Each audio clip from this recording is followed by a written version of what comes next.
Mr. Bennett continues, if one cannot arrange that an income of 24 hours shall exactly cover all proper items of expenditure, one does muddle one's whole life indefinitely. We shall never have any more time. We have, and we have always had, all the time there is. Isn't that well said? Let's consider some approaches to managing our time most effectively. The first approach is to ignore the subject altogether. The man says, I've been late all my life. I can't ever seem to get a handle on my time. Heck with it. I'll just struggle along the best I can. That's okay. It's your life, right? You can do with it as you please. But consider what this attitude might be costing you. Here's the second approach. Step down to something easier. Again, that's okay too. A man works for a company, then decides he wants to own one. When he gets that responsibility, comes to work before everyone else, leaves after everyone else, he now says, I would rather work for someone else's company. Hey, again, it's your life. Success is not a stereotype. There isn't just one model. Know clearly what success means to you and be comfortable with the price you pay for it. You might have heard the story of the little girl who complained to her mother that her daddy never had time to play with her. She said, why doesn't my daddy play with me?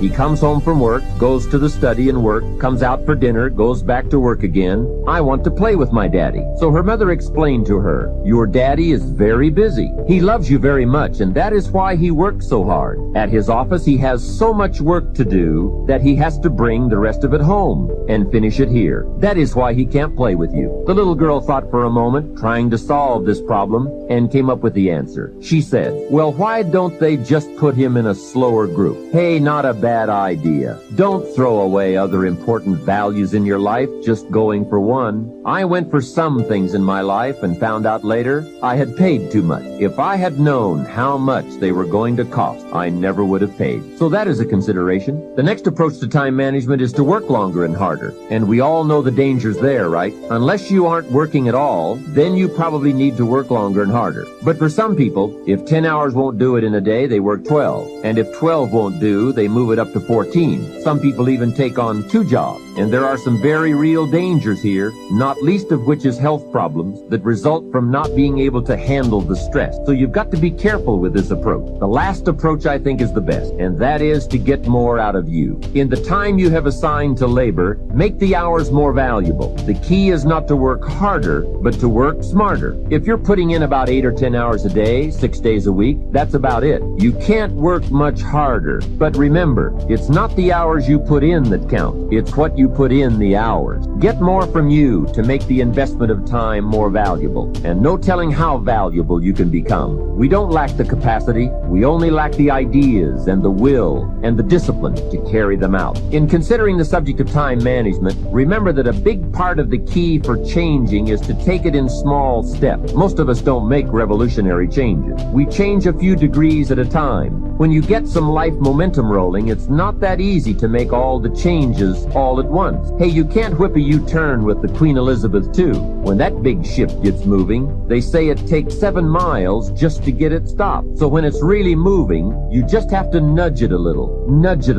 and finally you get it turned. That's a lot like our lives. A few nudges at a time. How many of you know that it's hard building a thriving residual income on a monthly basis? Raise your hands. Yeah. That's why most people won't say yeah. It's much easier to complain about the economy. It's much easier to complain about our elected officials. It's much easier to talk about the recession. That's much easier. To come up with excuses why you can't do it. That's where I was. That's where I set up station for a long time. My mentor said something to me, Mike, wait, I want you to write this down. He said, anybody can complain. He said, if you do what is easy, that's complaining. If you do what is easy, your life will be hard. But if you do what is hard, your life will be easy. Come on, that's strong medicine.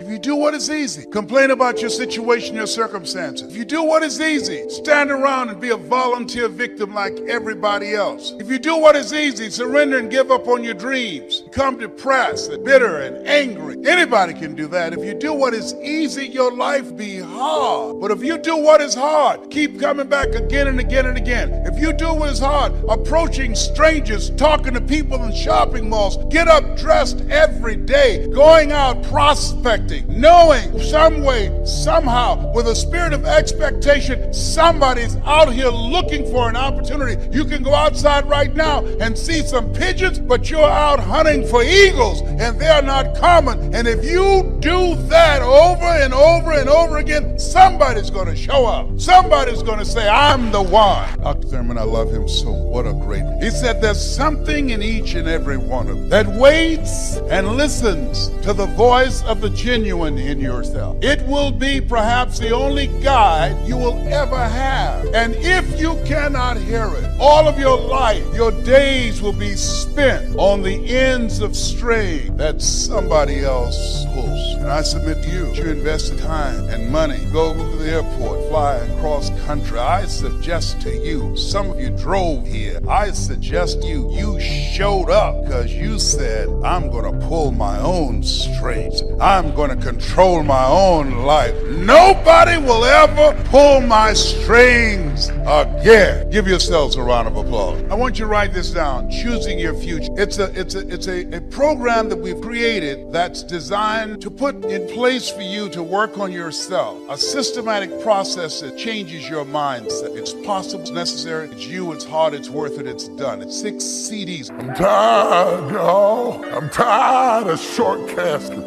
I'm tired of 15-year-olds being killed in drive-by shootings. I'm tired of 3-year-olds getting shot through a door in our own house plan because we won't talk about life. Somebody has got to have the courage to talk about life that is not just a straight line and everything that just fall into place. And Peter, the great apostle of the New Testament, is warming himself by the fire of the Romans, denying Jesus, and not just saying I'm not his disciple. He said, I don't even know him. It's a shame, but it's true. And what of Thomas? Thomas, who said, we must go and die with him. Where is he? Where is Thomas? Not in the upper room later when Jesus rose from the dead. Where is he at the cross? Because when Jesus left for Jerusalem, Thomas said, look it up, I must go and die with him.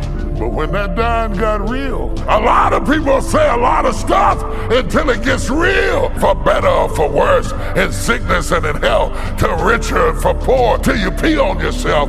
When it gets worse, don't be so carried away about what people say, because Thomas, who was ready to die for him, turns up MIA at the cross. I see John, I see Mary, I see the Roman soldiers. Where is Thomas at the cross? No wonder he doesn't show up in the upper room. Shame. No wonder he is not gathering with the rest of the disciples, because they heard him say, I will die with him. And they know he had shrinking to the bushes and ran down the path and went over the hill and swam across the creek to get away from death. And what about Judas and his infamous betrayal of Jesus? I was reading a non-canonical book called The Gospel of Judas that has been discovered in the antiquities of history. And in it purports the ideology that Judas really wasn't trying to betray Jesus. He was trying to put Jesus in a situation where he would have to overthrow Rome so that the kingdom could come. And he thought that if he got Jesus in an open confrontation with Rome, that Jesus would show his power and rise to power, and he would finally take on politics and stop healing sick people. Because I'm tired of you healing sick people.